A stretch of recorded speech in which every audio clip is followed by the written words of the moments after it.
Hello, beautiful, and welcome to Finding Fertility.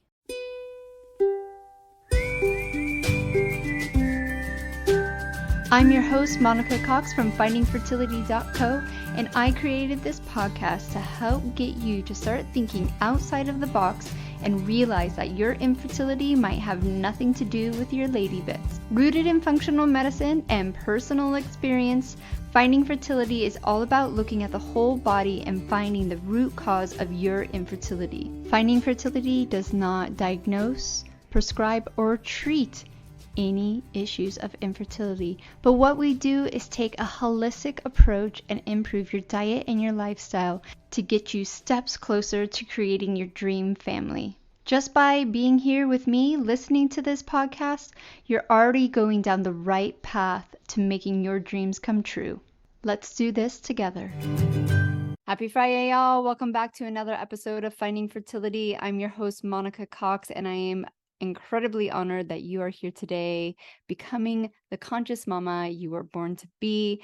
Today, we have another amazing podcast discovery call. I know they're always all amazing, but I'm just so honored that I can, one, do these, and another that women are willing to come on and share their stories for you guys to relate to as well.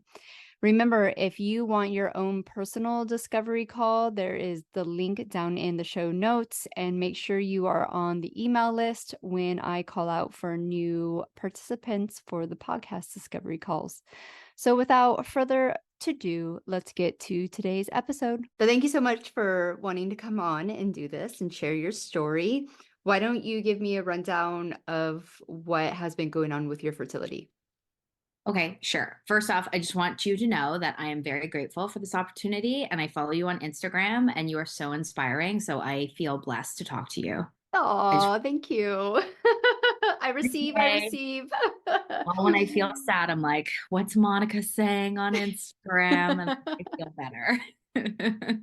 So people are listening to you, so please keep up all of that work. If sometimes I'm sure you feel like, people, can they hear me or whatever, but we're listening. Right. Oh, great. Yeah. Hopefully a few are, but yeah, you kind of just got to put your head down and just go, the right people are going to find the message, and that's what it's all about.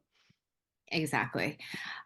Okay, so I have a really long, drawn out story, but I want to condense it as best as I can because, like I said, it could take me 8 hours to talk about this story. It is just so long winded and traumatic.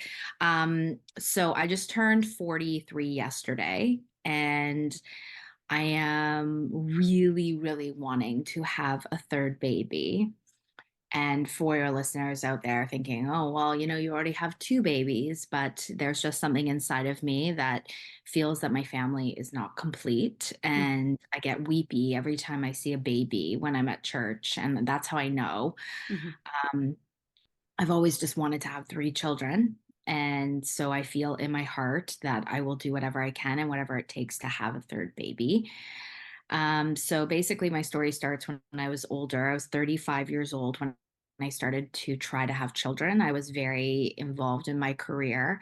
And then one day I woke up and I was like, if I don't start trying, I might never have a child.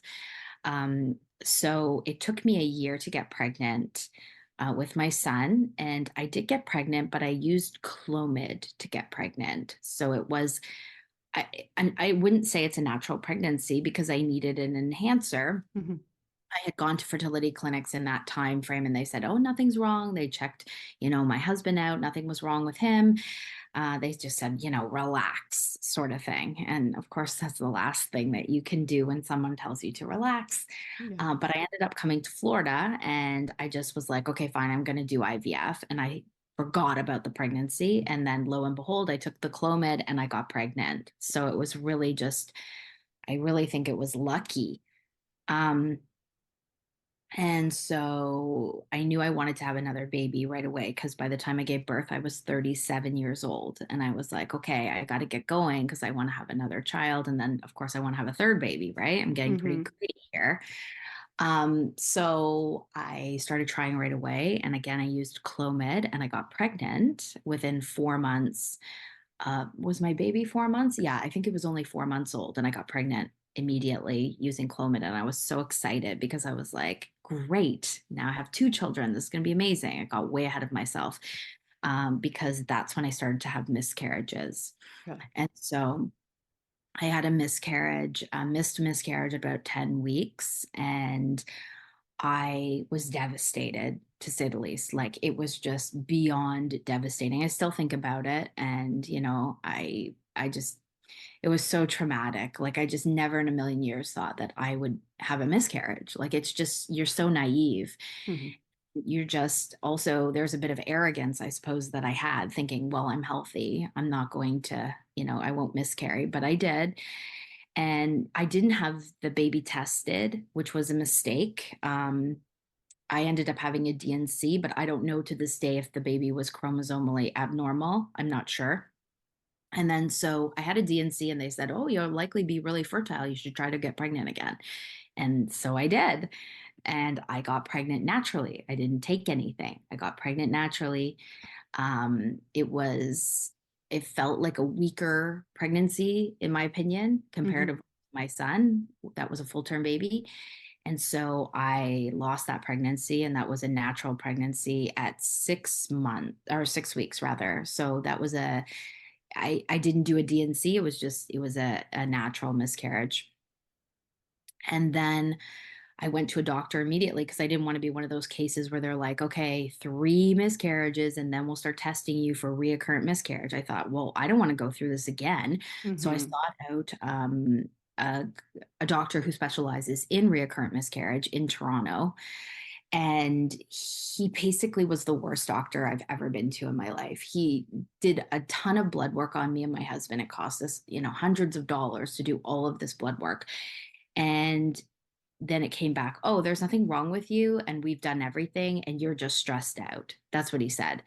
And I was like, this is ridiculous. Like, I cannot believe that this is your answer. After all of this blood work that I've done, this is what you come up with. And he's like, yeah, you should go try again. And so I knew in my heart that there was something wrong. But I just was so desperate to get pregnant. And maybe I'd be one of those cases where you have 2 miscarriages and then you get pregnant and you end up carrying to full term. So I tried Clomid again and I got pregnant again. And again, it ended in a miscarriage. It was a horrible thing. It was like the baby had a heartbeat and then the heartbeat slowed down and like the fetal pool was small. It was just awful. And so I went to see a different fertility doctor and she performed the DNC. So that's miscarriage number 3. This is December 2019. And I said, okay, that's it. I'm doing IVF. I can't go through this anymore. And so I was in the IVF clinic getting my retrieval done in January of 2020. And it turns out that I was diagnosed with poor egg quality due to age. And in my mind, I was like, I just didn't believe it. Like, I was just like, this is bullshit. Like, I don't like this. Like, I mean, anybody else looking on the outside would believe this because they would say, oh, well, you are, mature at this age. I was 38, turning 39. So it is plausible. But in my mind, I was like, I had a baby at 37, like, I don't know, something in me didn't believe it. And I think that I was right because when I did my retrieval, I came back, I had 4 euploid embryos, all high quality, and then 1 mosaic. So they were like, your fertility is excellent. Your fertility is actually 3 years younger than average. And I'm thinking, well, then how could I have bad egg quality, right? Like, it just doesn't make sense. And so COVID hit, all the fertility clinics shut down. Was not able to do my transfer. I was devastated. We didn't know when the fertility clinics were going to reopen. So I panicked and I asked my doctor, I said, is there a chance that I could get pregnant naturally? She's like, well, yeah, there's a chance. I mean, you could try. So I took Clomid again and I got pregnant again. This time I was pregnant with twins. And I was terrified because obviously I have a history of miscarriage, but now I have twins to deal with. I wasn't thrilled about it. I was very nervous and scared.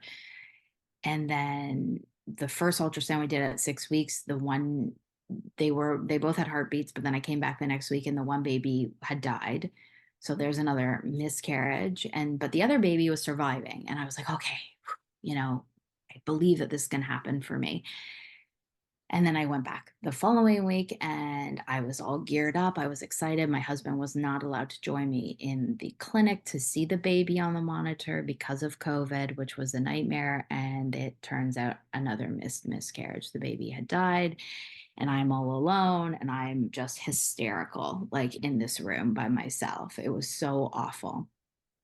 Because I had put all this pressure on myself. I put myself in this position. I should have waited. But when you're in that position where you don't know, like, are the fertility clinics going to open? Like, when? We don't know, right? Like, the whole COVID thing it was insane. It was insane time. So I just went with what I thought was right. And unfortunately, it was another traumatic incident for me. So I ended up having to have a DNC. And at this point, I'd had 3 DNCs, and I know, actually, did I have 3 or 4? I think I may have, I can't remember. I think I had 3. And I know for sure that 2 of the babies, we tested them, were chromosomally abnormal. So this did lend to the theory that I had poor egg quality. So finally, the clinics opened and, I was basically recovering from my miscarriage. So I wasn't able to do the transfer until August. So they had done the retrieval in January and I finally got to do my transfer in August. And I just said, give me the kitchen sink protocol. Give me everything. The doctor didn't agree with my decision. She was like, well, you've been pregnant naturally before. You didn't need all of that. And I said, well, I'm not taking any risks. I'm not taking chances. Just give me everything you got. And they literally did. I was doing progesterone in oil, progesterone suppositories. I was taking aspirin. I was doing blood thinners. All of it, intralipid infusions. I did it all. And I got pregnant and baby stuck. And I gave birth to a healthy baby. I had a C-section. But one thing I did notice when the baby was born is that he was inflamed. I could see that he had inflammation. And luckily, I had been watching a lot of videos. I'm a religious person, so I felt like the Holy Spirit was speaking to me and telling me, do not vaccinate your son. So I did not. And thank God I didn't, because he did have a host of inflammatory issues, including eczema, contact dermatitis, what else? Viral induced asthma, food allergies, food sensitivities.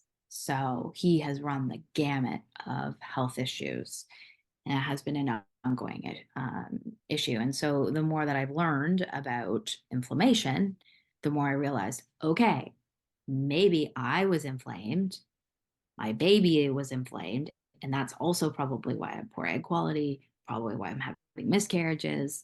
So finally, I decide to have a third baby, and my husband is like not really on board because, he's obviously concerned about my health. It's been very traumatic, this whole experience. And I just push through and say, nope, I'm doing it because I have euploid embryos. Like, I want to use them. I have 4 still banked, right? They're frozen. So I go in October. So at this point, I'm 40. And I go for a transfer and I get a chemical. And I was in shock. I couldn't believe it. I was like, because you have to understand, for me, I was getting pregnant a lot, right? Pregnancy wasn't that big of an issue. It was more just carrying the baby. Mm-hmm. So I get a chemical and I think, okay, well, it's probably, I really kind of brush it off. My son was having health problems and I thought, you know what? I was under a lot of stress. My son got hospitalized for, he was having breathing issues. So I kind of just, it all unfortunately coincided at the same time. So I figured it was a stress related thing. And then so I tried again the following summer, another IVF transfer, failed totally. I did everything like I did with my son to get pregnant, the whole kitchen sink protocol, and it failed. I didn't even get a positive pregnancy test. Somewhere along the line, actually before the second IVF transfer, I had another chemical pregnancy and it ended in another miscarriage. So I got pregnant naturally again. So I've had a lot of pregnancies, as you can see. And so my body just went wonky.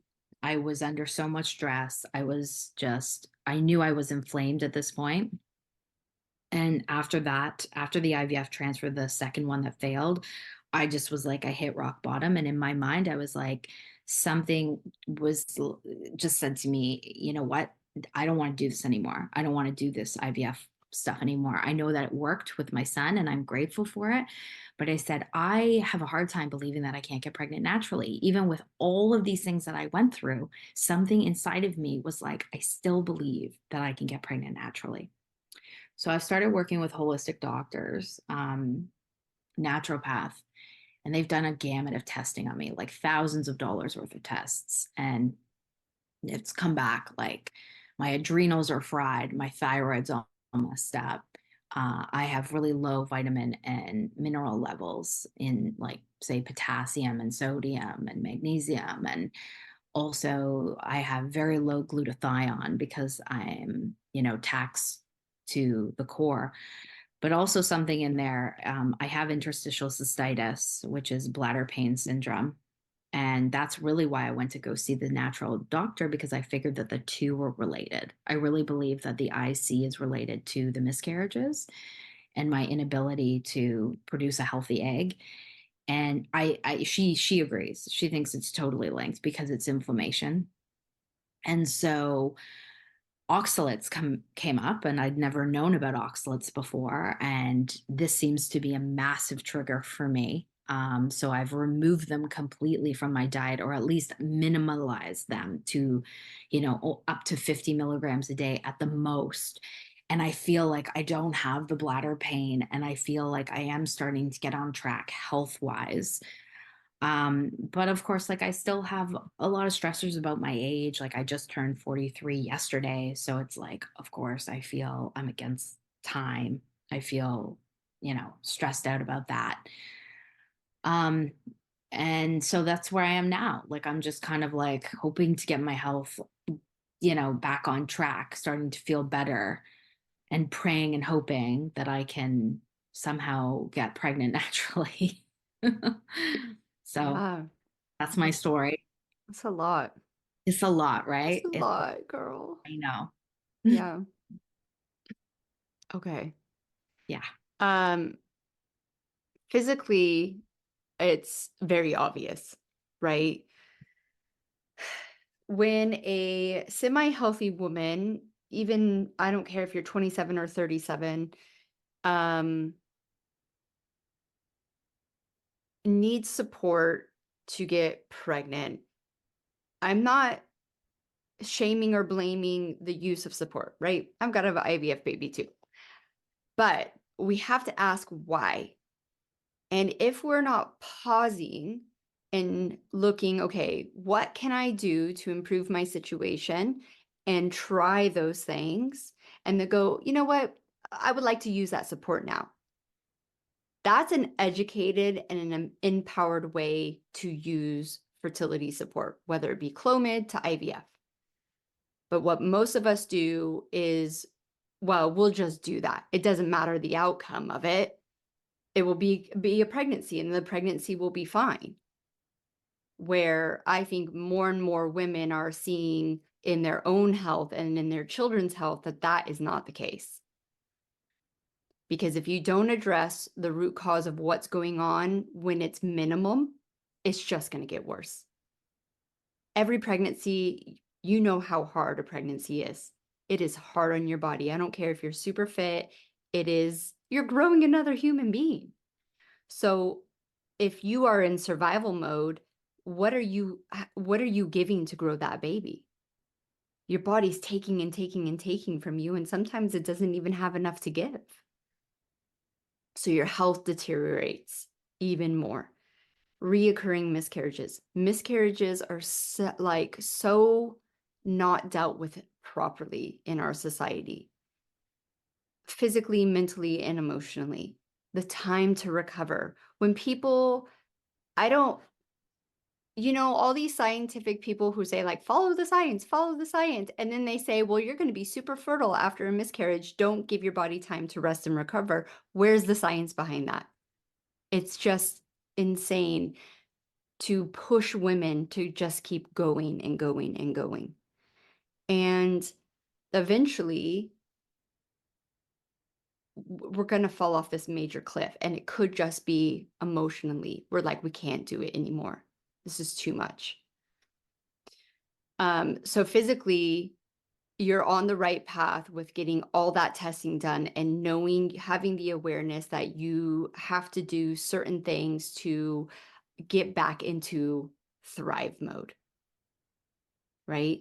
And the crazy thing is the longer you do this, you actually gain time back. Your age is just a number of how many times we went around the sun. Other than, yes, the biological fact that we will all eventually go into menopause, but it's all down to cellular health. So as you start taking care of your health now, you're going to feel better than you probably did at 37, at 27, right? I'm 42 and I feel way better than I felt at 27 when I first started trying to conceive. And if I wanted another kid, I would know exactly what I needed to do to optimize my fertility and get pregnant easily at 43. I would not bat an eye over it. Right? But that's because I've been living this lifestyle for 10 years and seeing what taking care of your health does for you. And when you continue to move forward in your journey, you'll be like, okay, you're just going to start seeing the evidence around you, whatever your normal and common health issues before, your tiredness, your moods, your hair, your skin, your weight, even like healthy periods, things like that, your digestion, you're going to be like, wow, I feel amazing. I look amazing. So with egg quality, your egg is the largest cell in your body, right? This is pure science. It's the largest cell in your body. It does not live in a bulletproof case. If you have constant chronic inflammation going on anywhere else in your body, it doesn't stay in that location, right? It doesn't stay in your bladder. It doesn't stay in your gut. It doesn't stay in your thyroid. It's all one. So when your eggs are maturing, it takes 3 months for an egg to mature, and you have this chronic inflammation going throughout your whole body. That's what your egg's going to do too. And that's how you get low egg quality. And the only reason it's attached to your age is because obviously the longer you deal with inflammation, the worse you're going to feel. Right? Your cells are going to be like, I can't do this. I could do it at 20 because we were fit and healthy, but I can't do it anymore. It's like getting punched in the face. How many times can you get punched in the face until you are like dead? And that's basically what we're doing to our bodies. And that's why age is related to it. That's why you have the science behind age and fertility. Well, look who's coming to the fertility clinics. Not healthy women. We're all inflamed. We're all dealing with chronic stress, type A, overdoing. We have gut health issues. We have adrenal issues. We have thyroid issues. And none of the fertility clinics are looking at these issues because they don't think it's related. They have put our fertility in a box. Look there, totally fine. But which is bizarre to me because it's very common sense that your endocrine system starts in your brain and ends in your ovaries. Right? It's all connected. So you are on like a different level of having the innate belief system inside of you. Not a lot of women have that. When someone tells you like the white coat syndrome, like, oh, you're too old, there's nothing you can do, you can't do that, like in your heart, like that isn't true. Mm-hmm. I've had to work my way up though. Because Yeah. I have to cancel outside noise a lot, including my husband, because I feel like I'm the only one that believes in me. Mm-hmm. Yeah. Well, that because it's true. You're the only one who's going to fight hard for you. Everyone thought I went crazy when I started doing this. When I was like, I'm going to change my diet. They're like, there's nothing wrong with you. It's like, Right. well, something's wrong. How does a 30-year-old cycling healthy female not get pregnant even with the assistance of IVF? It did not make sense to me. Yeah, I Right? agree. I would have done for sure. Yeah. So it's you showing up for you. But what I will say with your journey is that it's has been very controlling. And because of that thought process of, well, I'm getting older, I don't have the time, you feel time poor, you're just pushing your body to do something that it's obviously telling you, I'm incapable of. I need support. I need you to do things for me to be able to do this for you. Right. Right.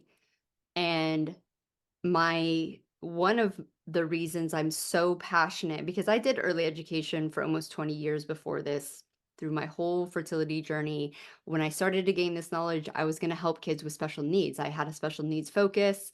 And ironically, I didn't want to work with parents anymore, because I was like, how do I convince parents that it starts with them? With what they're eating, what they're feeding their children, what their energy is like, what their emotions are like. And I was like, that's too much for me. And then when I got pregnant naturally, I was like, that's how I can help children. I can get the conscious mamas to change so we are not dealing with these major health issues, because the studies are out there. Epigenetics is out there. Anyone can go and research and read this for themselves.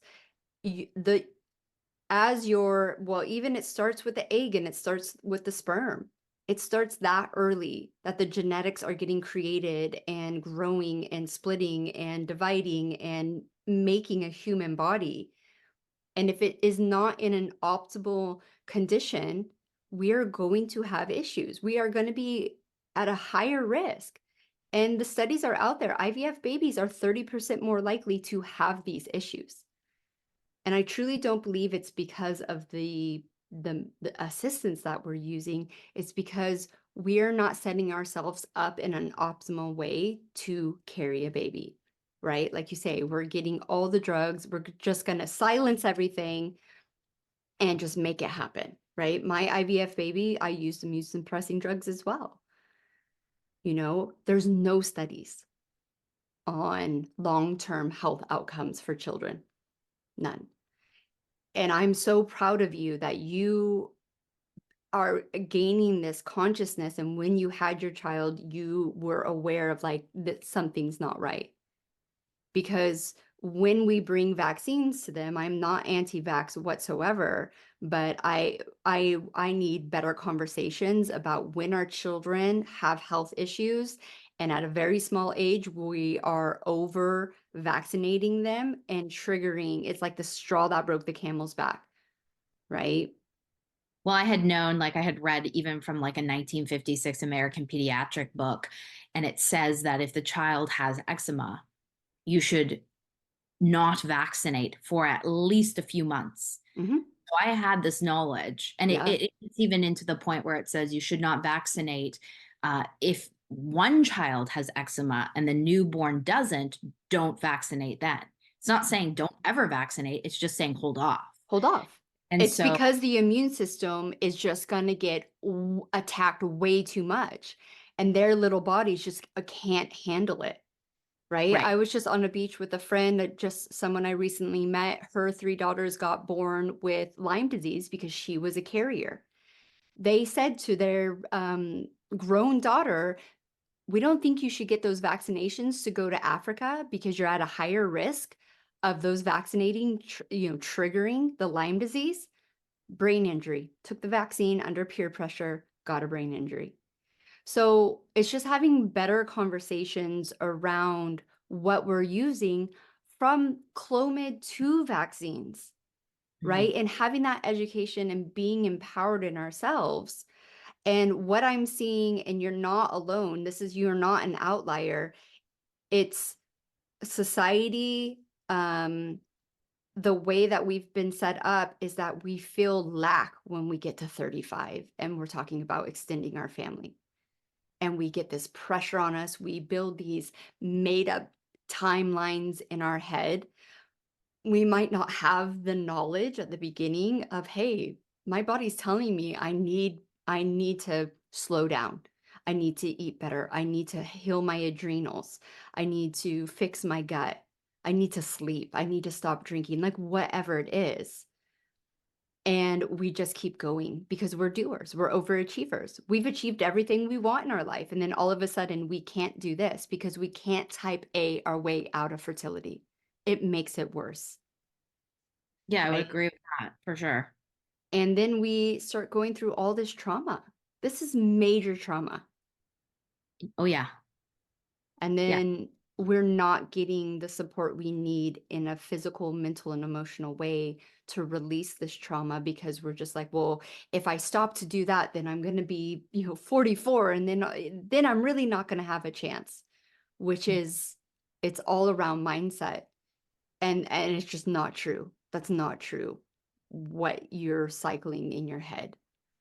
By you slowing down, by you getting the support you need physically, mentally, and emotionally, you are going to gain time back. And whether you choose, if you do have one more or two more embryos, whether you choose to go back to IVF or just go, okay, my route is natural now. Whatever you choose, you're going to be in a better position to move forward with those pregnancies. I'm scared to do IVF again, to be honest with you. Like the last transfer that I had, I was in the stirrups and I literally was like, this isn't how it's supposed to be. Like I didn't like the feeling. And I honestly felt like a failure because I thought I'd already achieved a pregnancy through IVF. And I thought, why can't my body just get pregnant? Like, why can't I just carry a baby? And this time around, because my second son had health issues, and I know it was because of me now, like I'm not blaming myself, don't get me wrong. I didn't know at the time how Yeah. inflamed I was. Yeah. Um, but now it's like there's a fear because I don't want to have another child that has these issues as well, more so for their own sake. Mhm. I don't Yeah. want them to have asthma and so I think to myself, okay, well, maybe if I get my body like in a position where it's not inflamed through these oxalates or oxidative stress or whatever it is that I'm doing, maybe I need more sleep or less caffeine or whatever, it won't be the same outcome. But the fear is there that like, whereas like I feel like if I had a baby naturally, I wouldn't have those sorts of fears because my body's either going to produce this healthy egg or it's not. There's no Mhm. tricking the body, right? Whereas, Yeah. like with IVF, there is that level of, well, you can pump me full of drugs and I could still maybe produce another baby. Mhm. Right? Mhm. So I have two embryos left, but at the same time, like something in me just desperately wants to get pregnant naturally. Like, and again, maybe it's type A, maybe it's this like it's a challenge. There is that component to it because I'm angry that this is, I've never been able to achieve this. I've never been able to have a baby, not taking Clomid, naturally carry baby to term. Baby is healthy. Never experienced this. And Mhm. it feels so unnatural that I have not been able to achieve this. This is obviously not the reason why I want a third baby, but there is a slight part of me that is angry that I have not been able to achieve this. Yeah. I was so angry when I got pregnant naturally. Like the first 4 months, like I was angry at what I had to go through. 8 years Wow. of, all the BS that everyone knows listening to this. And I was angry that this information wasn't out there. Was it easy to change my diet and my lifestyle and like rearrange my whole life? No, it wasn't, but it was doable. And it was less traumatic. It was less expensive. It was like, like it felt like it was how it was supposed to be, right? I wasn't trying. We weren't testing. We weren't over consuming all the time trying to conceive stuff. I just had come off a miscarriage, right? It was 2 months after my last frozen embryo transfer with twins, miscarried them. But it was the years, and it only took me years because there wasn't podcasts like this. There wasn't, people screaming from the rooftops like, hey, you can do this. So it's not going to take you years to get there. But one of the things, and what I'm getting is, have you ever felt like what you believe is up there is kind of screaming down at you like, I'm giving you this in your heart, I'm giving you that you want 3 children. I'm giving you that you can do it naturally, but you have to put in the physical work because you are a physical representation of me here on earth. And I cannot bypass your adrenal system. I cannot bypass your high inflammation, which is causing or contributing to low egg quality. You have to do that, but listen, I've given you the strength and I've given you the knowledge. Are you willing to walk that path? And we are going to end today's episode right there. I usually don't split up the podcast discovery calls, but this one just went a little bit longer. So you're going to have to tune in next week to discover a little bit more about this woman's journey. And if it's resonating with you, please come back. So until next time, have a great week. Thank you once again for tuning in to the Finding Fertility podcast. If you're loving this podcast, please leave us a rating and review and let us know how this podcast is supporting you to get steps closer to creating your dream family. I hope you have a beautiful weekend, and we will see you next Friday for another episode of the Finding Fertility podcast.